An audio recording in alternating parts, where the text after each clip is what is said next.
大家好，今天带给大家的是两款便携 WiFi 6无线路由器的体验视频，它们都是来自 JRNet， 分别是 AXT1800 和 A1300。这两个机器体积都非常小巧，搭载开源于 OpenWRC 系统，插件众多，接口丰富。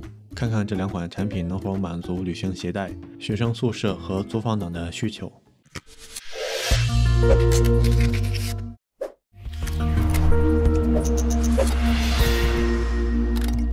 首先开箱，先把机器板起放在一边，附带配件有一个面条网线、一个 Type-C 接口5伏4安的电源适配器。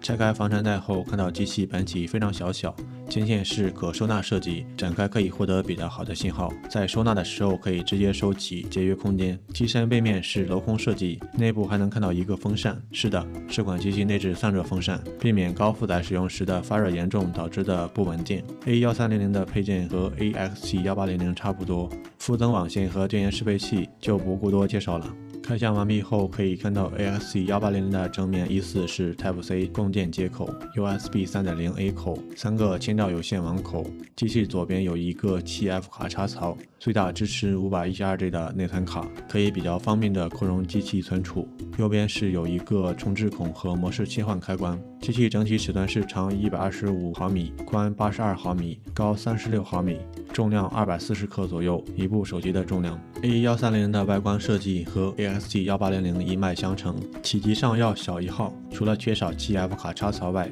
接口配置和 AXT1800相同，只是在位置上有些许变动。AXT1800在这么小巧的机身空间上配置了丰富的接口，其中 USB 3.0A 口和 TF 卡插槽可以非常方便的扩容机器存储，结合系统的 Soundbar 和 WebDAV 实现简洁的 NAS 功能，文件共享、影片观看。在挂载 USB 硬盘后， Soundbar 速度可以跑满千兆网口的极限，达到100多兆。Type-C 接口供电的方式也方便差旅携带。看完外观，我们简单拆个机吧。首先去掉 AXT1800底部2颗螺丝，然后用撬棒撬开卡扣，拿掉外壳后，发现主板上覆盖厚厚的散热片。机器240克的重量大部分都来自散热片，其中背面的散热片上还放置了一个散热风扇，可以在系统中调节风扇转速。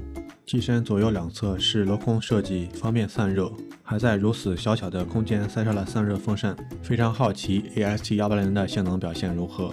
A1300的散热设计和 AXT1800类似，只是改成了无风扇的被动散热。简单介绍一下机器的配置。AXT1800搭载的 SoC 是高通 RPQ6000 A53 架构，14纳米工艺。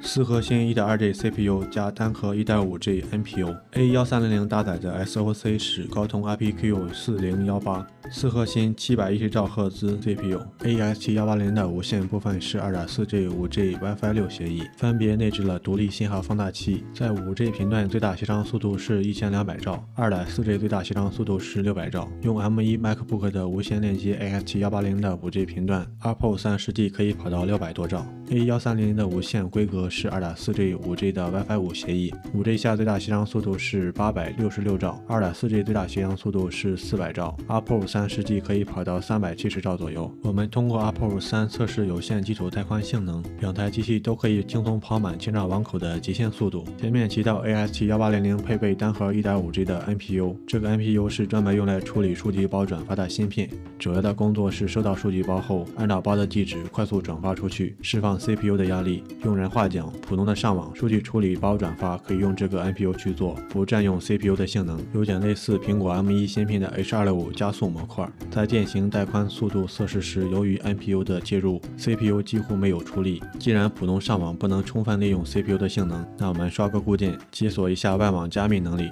这里非常感谢蓝眼大神对 AXT1800固件的适配，64位固件系统还支持 NPU 转发，无线性能也非常强。在 OMOD2 下测试性能， AES 加密跑分是75000分左右， XXA20 Poly 1305跑分是73000分左右， COMAC 跑分是20000分左右。通过外网加密色素脚本测试 AXT1800各个协议下理论外网上网速度最高可以跑到500兆左右。轻松满足 4K 甚至 8K 流媒体的观看。AST1800配备的5伏4安的电源适配器可以满足外接硬盘的供电，它自身的待机功耗是7瓦左右，满速功耗是8瓦左右，甚至可以通过充电宝供电。散热由于风扇的加持，可在系统中调整风扇转速，默认下待机温度是45度左右，全速跑分温度是52度左右。A1300待机功耗是4瓦左右，满速功耗是5瓦左右，默认下待机温度是50度左右，满速跑分温度是55度左右。AST1800在 WiFi 6无线路由器中是一款比较特殊的产品，有别于传统无线路由器厂商的傻大黑粗和接口的吝啬，